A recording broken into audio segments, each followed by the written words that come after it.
Salut les gars, salut à toute la team City Gang, j'espère que vous allez très bien. Si vous êtes nouveau arrivé sur notre chaîne, n'hésitez pas, abonnez-vous et appuyez la cloche de notification pour ne rater aucune de nos vidéos de sport. Aujourd'hui, nous venons vous donner bien évidemment les pronostics des demi-finales du CHAN qui vont se dérouler demain. Nous allons donc ici d'abord vous rappeler du match du Cameroun qui s'est passé dernièrement, qui était les quarts de finale contre la République démocratique du Congo. Il y a eu certains problèmes de coronavirus. Et après ces problèmes-là est venu le match, bien évidemment. Les Camerounais ont eu la chance de remporter ce match-là 2 buts contre 1, mais pas seulement de la chance, ils ont aussi eu le talent. Donc, ils méritent pleinement leur victoire. Mais après cela, l'entraîneur du Congo n'a pas hésité de rappeler que c'est à cause de ce problème de coronavirus que ces joueurs n'ont pas eu, c'est-à-dire un moral tranquille et un moral apaisé, qu'il y a eu plusieurs joueurs qui n'ont pas pu discuter cette rencontre-là. Et pour cela, il a dit que ce n'est pas bien. Il a même dit que ceux qui ont fait cela ne méritent pas d'avoir une place dans le football. Mais bon, qu'est-ce qu'on retient de ce match? On retient que le Cameroun a gagné 2-1 sur un match qui était bien évidemment très important pour la sélection camerounaise comme pour la sélection du Congo. Et après ce match-là, nous sommes donc maintenant en demi-finale. Et nous allons rencontrer qui? Les tenants du titre. Qui sont les tenants du titre? Bien évidemment, les gars, c'est le Maroc. Le Maroc est tenant du titre de cette compétition. C'est pour cette raison que ce match vient donc à être très difficile pour l'équipe nationale du Cameroun, qui n'a jamais pu traverser les demi-finales. Je parle même des demi-finales. Je ne vais pas d'abord dépasser les quarts. Le Cameroun n'a jamais pu, dans cette compétition, dépasser les quarts de finale. Pour une fois, le Cameroun a pu dépasser les quarts de finale. Et bien évidemment, nous sommes maintenant en demi-finale face à qui? Bien évidemment face aux tenants du titre, les Marocains. Pour ceux qui ne le savent pas, l'entraîneur marocain a déjà commencé avec, disons, des pleurs, comme on dit habituellement dans les sous-quartiers au Cameroun. Il a déjà commencé à pleurer. Pourquoi je dis que l'entraîneur a déjà commencé à pleurer? Dans son interview qu'il a accordée hier nuit, il n'a pas hésité de dire qu'il a remarqué que les arbitres sont en train d'aider l'équipe camerounaise. Sans oublier quand même que eux, les Marocains, ils sont champions, tenants du titre. Quand ils ont pris le titre, personne n'a accusé les arbitres de leur avoir soutenu.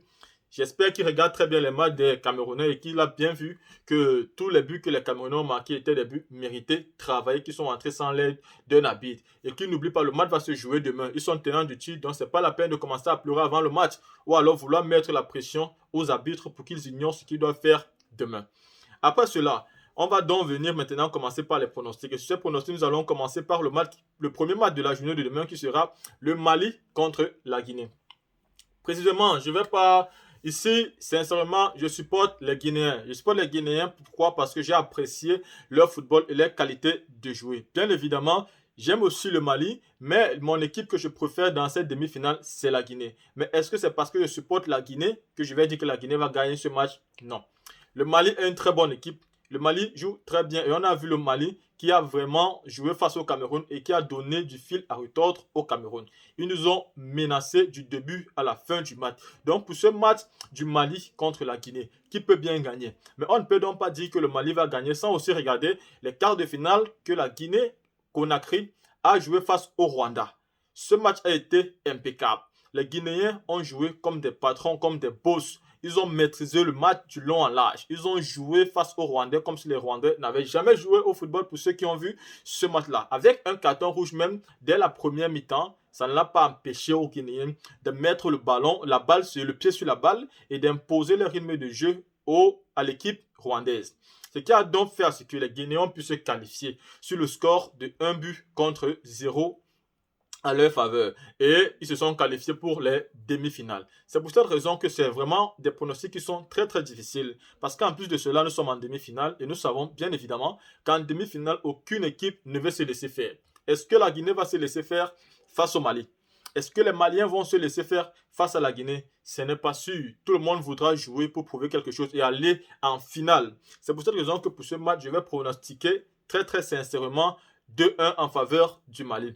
2-1 en faveur du Mali pour l'expérience qu'a le Mali, pour la qualité de football qu'a le Mali et pour la poule où sort le Mali. Le Mali sort dans la poule du Cameroun et du Burkina Faso. C'est donc une poule qui était vraiment très dangereuse parce que le Burkina Faso, avec le mérite, ils avaient vraiment le mérite d'aller jusqu'à cette dernière quart. C'est-à-dire le Burkina pouvait même jouer les demi-finales, mais ils se sont retrouvés dans une très mauvaise poule qui est le Mali et bien évidemment le Cameroun. Ils n'ont donc pas eu la chance d'aller jouer le second tour, ils se sont éliminés. C'est pour cette raison que je considère que vu le football du Mali, vu la poule du Mali, le Mali va se qualifier en battant la Guinée sur un score de 2 buts contre 1, malgré le fait que je soutiens vivement les Maliens et que je les supporte. Mais un score ici qui sera en faveur de la Guinée-Conakry, vraiment sera vraiment une très belle surprise pour moi. Mais jusqu'ici, je pense que vu les pronostics, vu l'équipe du Mali et vu la poule où vient le Mali va se qualifier sur ce match sur un score de 2 buts contre 1 parce que bien évidemment, les Guinéens vont beaucoup jouer, ils vont tout donner, mais ils vont marquer bien évidemment et les Maliens seront obligés de mettre l'accélérateur pour finalement gagner ce match-là 2 contre 1. Après ce match, nous venons donc pour le match du Cameroun. Bien évidemment, le match du Cameroun serait un match vraiment très compliqué. C'est un match très compliqué, pourquoi? Parce que le Maroc est tenant du titre. Et le Cameroun venait aussi en outsider si ce n'était pas les Camerounais qui avaient organisé. Bien évidemment, si ce n'était pas les Camerounais qui avaient organisé, les Camerounais venaient dans cette compétition en outsider. Mais comme c'est le Cameroun qui organise, on fait donc partie des favoris. Donc, les grands favoris de cette compétition actuellement, c'est le Maroc et le Cameroun. Donc, c'est dans ce qu'on appelle classico. C'est comme un derby qui va se passer demain. Déjà que les Marocains commencent déjà à dire que les arbitres, c'est-à-dire soutiennent les Camerounais, les arbitres aident les Camerounais, ça va donc mettre la pression non seulement aux arbitres, mais aux joueurs du Cameroun aussi. Et bien évidemment, ça va encore mettre la pression aux joueurs marocains qui auront envie de tout donner pour montrer au monde qu'ils ont tout donné, mais l'arbitre a favorisé l'équipe du Cameroun. C'est pour cette raison que ce match est vraiment tant attendu et ça sera un match délicat qui va se jouer sur certains détails demain. Donc, si l'équipe du Cameroun veut vraiment gagner, il faut vraiment qu'elle ait demain des avantages qui sont prêtes à aller au charbon, à mettre au moins un premier but. Car ici, on peut quand même dire, on a confiance à notre défense. Ce sont des gars qui sont bons. Et s'il faut simplement compter sur cette défense-là, une chose est sûre, ils sont capables de garder leur défense à bon point. Mais est-ce qu'on peut autant faire confiance à nos avant-centres? Ils nous ont montré le match passé qu'ils étaient capables de faire de belles choses. C'est pour cette raison que nous pronostiquons ici que ce match-là ira aux prolongations. Parce que ça sera tellement difficile pour que le Cameroun mette un but aux Marocains. Et ça sera également difficile pour que les Marocains mettent un but aux Camerounais. Parce que ça va se jouer sur cette stratégie-là. Ils vont tous éviter d'encaisser, de peur que celui qui encaisse perde le match.